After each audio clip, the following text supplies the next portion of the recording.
इग्नो जून 2025 का अब जिन बच्चों का एग्जाम है उनको फ्रंट पेज होगा जो उनके आंसर शीट का वो फिल करना आना चाहिए। अगर वो यहाँ पर एक भी गलती कर देते हैं तो जो उनका एग्जाम है वो कैंसिल हो जाएगा और उन्हें अब्सेंट मान लिया जाएगा। जी हाँ, आप सही सुन रहे हैं। नमस्कार दोस्तों, आज की वीडियो में मैं आपको बताने वाली हूँ कि जो आपकी आंसर शीट होगी उसका आपको फ्रंट पेज कैसे फिल करना है। वीडियो शुरू करने से पहले एक इंपॉर्टेंट चीज बता दूं, इग्नो से रिलेटेड जितनी भी अपडेट्स आती है, जो भी नोटिस आता है फीस को लेकर, एडमिशन को लेकर या फिर आपका previous year question paper assignment, जो भी नोटिस जारी होते हैं वो हम हमारे व्हाट्सएप ग्रुप पर आपको फ्री में बताते हैं। तो व्हाट्सएप ग्रुप को आप ज्वाइन कर सकते हो जिसका लिंक डिस्क्रिप्शन में है। तो चलिए आज की वीडियो शुरू करते हैं। देखिए दोस्तों, सबसे पहले आपको आपका एनरोलमेंट नंबर डालना है। एनरोलमेंट नंबर आपको कहां मिलेगा? जो आपका एडमिट कार्ड था उसमें मिलेगा। मैं आपको दिखाती हूँ। देखिए दोस्तों, यहाँ पर आपको आपका एनरोलमेंट नंबर दिख रहा होगा। ये जो एनरोलमेंट नंबर है यही आपको आपके जो पहला बॉक्स है उसमें डालना है। यहां पर वो एनरोलमेंट नंबर डाल देना। अब एक चीज मैं क्या इंपॉर्टेंट बता रही हूँ, ये जो बॉक्स होंगे ये आपको 10 बॉक्स दे रखे होंगे ऐसे, ठीक है।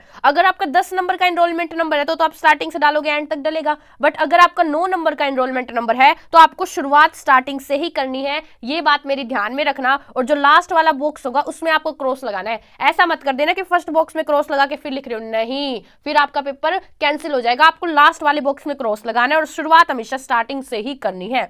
आई होप आपको एनरोलमेंट नंबर वाला समझ में आया होगा। इसके बाद एनरोलमेंट नंबर इन वर्ड्स, मतलब जो भी आप यहाँ पर एनरोलमेंट नंबर लिखोगे वो यहाँ पर आपको वर्डिंग में लिखना है। फॉर एग्जांपल, ये जो बच्चा इसने यहाँ पे 1 लिख रखा है, फिर यहाँ पे देखो 1 लिख रखा है। ऐसे ही ये बच्चा इसने यहाँ पे 9 लिख रखा है, यहाँ पे 9 लिख रखा है। तो जो भी आपका एनरोलमेंट नंबर होगा उसको यहाँ पर आप इंग्लिश में वर्डिंग में लिख देना।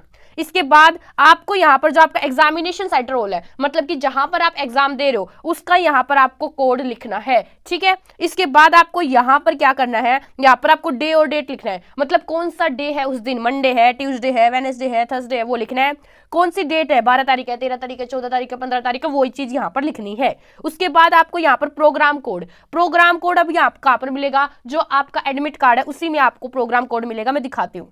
देखिए दोस्तों, यहाँ पर आपको प्रोग्राम कोड दिख रहा होगा। ये जो प्रोग्राम कोड है, ये जैसे कि इसका बैग है BAG, तो आप यहाँ पर अपना प्रोग्राम कोड डाल देना। इसके बाद कोर्स कोड, अब ये जो कोर्स कोड है ये आपको कहाँ मिलेगा? ये भी आपको आपके एडमिट कार्ड में ही मिलेगा। ये जो आपका एडमिट कार्ड है, जब आप यहाँ पर नीचे जाओगे आपको कुछ ऐसा पेज दिखने को मिलेगा। यहाँ पर देखो आपके कोर्स कोड दे रखे हैं। जिस दिन आपका पेपर है उसके सामने वाला कोर्स कोड लिखना है। फॉर एग्जाम्पल, आपका 20 तारीख को पेपर है तो आपको ये सामने वाला कोर्स कोड BCOS 186 वहां पर लिखना है। मान लो आपका 15 तारीख को पेपर है तो आपको ये वाला वाला BPSC 146 वाला कोर्स कोड आपको लिखना है। आई होप आपको समझ में आ रहा होगा कि कोर्स कोड आपको कैसे लिखना है। जी, कोर्स कोड लिखने के बाद आपको कोर्स टाइटल, मतलब कि ये जो आपका सब्जेक्ट का नाम लिखना है। सब्जेक्ट का नाम कहां पर मिलेगा? जो आपका क्वेश्चन पेपर होगा ना उसमें सब्जेक्ट का नाम दे रखा होगा वो आपको यहाँ पे लिख देना है। इसके बाद आपको मीडियम सेलेक्ट करना है कि आपको किस मीडियम में पेपर लिखना है। हिंदी में तो हिंदी मीडियम सेलेक्ट करना, इंग्लिश मीडियम में लिखना है तो इंग्लिश मीडियम सेलेक्ट करना, ठीक है। तो आप ऐसे अपना मीडियम सेलेक्ट कर सकते हो। अब इसके नीचे इंपॉर्टेंट चीज है, यहाँ पर तो आपको खुद के साइन करने हैं। यहाँ पर जो आपको आंसर शीट दे रहा है, मतलब जो आपका एग्जामिनेशन हॉल में है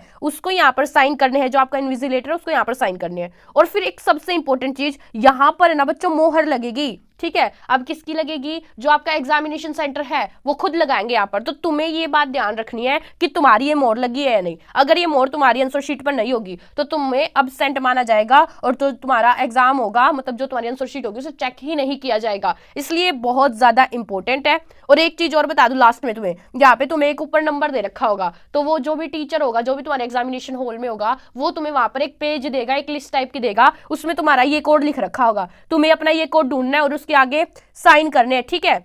या फिर तुम्हारा एनरोलमेंट नंबर लिख रखा होगा, तुम्हें ये कोड लिखना होगा। लेकिन ये जो कोड है इसको ध्यान से वहां पर लिखना अपना, ठीक है। आई होप तुम्हें ये सारी चीजें समझ में आ रही होंगी। दोस्तों, व्हाट्सएप ग्रुप को जरूर ज्वाइन कर लेना, क्योंकि व्हाट्सएप ग्रुप पर हम इग्नो से रिलेटेड सभी अपडेट्स आपको प्रोवाइड करते हैं। और आपको बता दूं, अगर आप ऐसे अपना जो आंसर शीट का फर्स्ट पेज है वो फिल करके आते हैं तो आपकी एक भी जगह गलती नहीं होगी और आपका बिल्कुल जो आंसर शीट का फर्स्ट पेज है वो बिल्कुल अच्छे तरीके से फिल हो जाएगा, ठीक है जी। वीडियो अच्छी लगी तो वीडियो को लाइक करो और चैनल को जल्दी से सब्सक्राइब कर लो। और मेरी दुआ है कि आपका जो भी पेपर हो आपका बहुत अच्छा पेपर जाए।